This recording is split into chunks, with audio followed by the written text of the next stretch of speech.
James Dyson বলেছিলেন, শিল্পে রাতারাতি সফল হওয়ার কোনো বাস্তব পথ নেই। কথাটা 100% সত্য।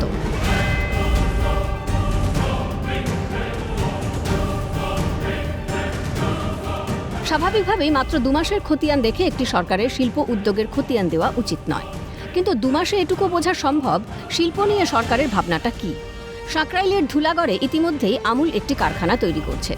এই প্রজেক্টটা ভারতের বৃহত্তম দই কারখানা হিসেবে গড়ে উঠতে চলেছে। লাক্স ইন্ডাস্ট্রিজ রাজ্যে বিনিয়োগের পরিকল্পনা করেছে। শ্যাম স্টিল নতুন ইউনিটের ভিত্তিপ্রস্তর স্থাপনের জন্য বিশাল অঙ্ক বিনিয়োগের ঘোষণা করেছে। শিল্প মানে কর্মসংস্থানের সুযোগ খুলে যাওয়া। শিল্প মানে গরম ভাতের গন্ধ। গত 50 বছরে এই গন্ধটাই উবে গিয়েছিল।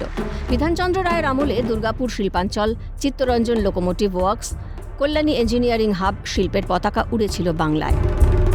তারপর সিপিএমের 34 বছরের জামানায় শুধু শ্রমিক ইউনিয়নের গাজোয়ারিতে বাংলা ছাড়া হয়েছেন শিল্পপতিরা। গলা টিপে খুন করা হয়েছিল হুগলি নদীর 2 পাড়ের একাধিক চটকল। তবে বাম সরকারের প্রদীপের সলতে যখন নিভু নিভু, বুদ্ধদেব ভট্টাচার্য শিল্পমুখী সিদ্ধান্ত নিয়েছিলেন। সিঙ্গুরে টাটার ন্যানো কারখানা ঘিরে জেগে উঠল নতুন স্বপ্ন। কিন্তু রাজনীতির নাগপাশ বরাবরই কণ্ঠরোধ করে উন্নয়নের। শিল্পের লাশের ওপর দিয়ে দৃপ্ত ভঙ্গিমায় হেঁটে বিধানসভায় ঢুকেছিলেন মমতা বন্দ্যোপাধ্যায়। পরিবর্তন এসেছিল। পলাশ গাছের ডালে কাস্তে হাতুড়ির পতাকা খুলে বাঁধা হয়েছিল ঘাসফুল।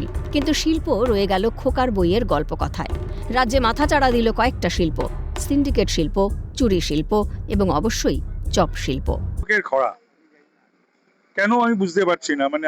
আমি ভাবছি, চিন্তা করছি, এত সম্ভাবনাময়, এত পোটেনশিয়াল পশ্চিমবাংলা, তা সত্ত্বেও পশ্চিমবাংলা থেকে শিল্প চলে গেছে। শিল্প তো এক্সপানশন দূরের কথা, নতুন তো দূরের কথা, এক্সপানশনও হয়। টাচুড এসব বলবেন না। তার কারণ বাংলাকে তার পুরনো গরিমায় ফেরাতে হবে। পরিযায়ী শ্রমিকের সংখ্যা কমাতে হবে। এখানকার ছেলেমেয়েরা যাতে বাড়িতে তাদের বাবা মা স্ত্রীপুত্র পরিবারের সঙ্গে থাকতে পারে, তার বন্দোবস্ত করতে হবে। সেটাই হচ্ছে ভিশন আমাদের সম্মানীয় মুখ্যমন্ত্রী। এবার বোধহয় সময় বদলেছে। 2 মাস যথেষ্ট নয় একটা সরকার সম্পর্কে কোনো মন্তব্য করার জন্য। কিন্তু এই 2 মাসে শিল্প মেলা হয়নি, বেহালার ছেলেকে স্পেনে নিয়ে গিয়ে শিল্পের ঘোষণা হয়নি। তবে শিল্প এসেছে। দেশের শিল্পমহলের 3টি জনপ্রিয় মুখ উৎসাহ দেখিয়েছে বাংলায়। আশা করা যেতেই পারে শিল্প গাড়ি এবার সবুজ সংকেত পেল। আশা করা যেতেই পারে পরিযায়ী শ্রমিকের যন্ত্রণার কাহিনী আর লেখা হবে না বাংলার নোটবুকে। ক্যালকাটা নিউজ।